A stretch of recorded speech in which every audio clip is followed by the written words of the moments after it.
The old scholar, keeper of the royal chronicles, stood amidst the crowd, his heart heavy with the loss of King Jack. The wise ruler had brought years of peace, and now his absence left a weighty void. He watched as Prince Charles, a mere boy of 16, ascended the throne, his eyes shadowed with uncertainty, yet glinting with a flicker of resolve. It is a heavy burden to bear at such a tender age, the scholar mused aloud, his voice carrying the wisdom of experience.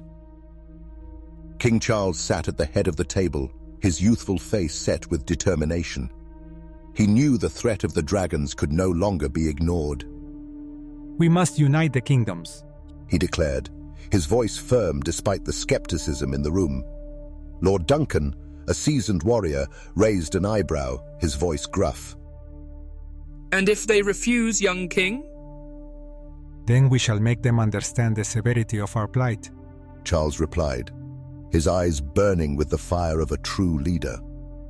Lord Malthor, ruler of Ashar, stood with his arms crossed, skeptical yet intrigued by Charles's proposal. It was not until the skies darkened and a dragon descended upon his lands, leaving destruction in its wake, that he truly understood the urgency. You have my allegiance, King Charles, Malthor conceded, his voice tinged with newfound respect.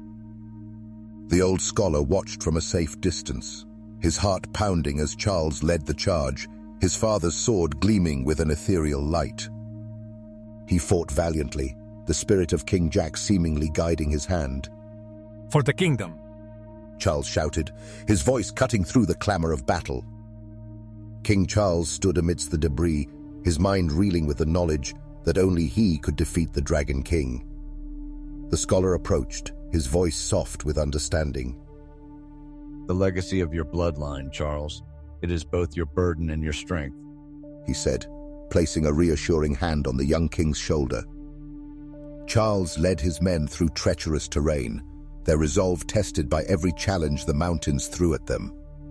At last, they faced the Dragon King, a beast of monumental size and ferocity.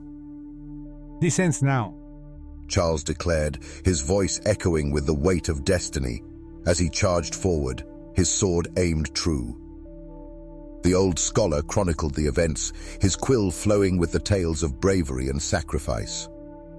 Charles returned, a hero not only in the eyes of his people but also in the annals of history. I am not my father, Charles whispered, looking at the sword that had served him so well.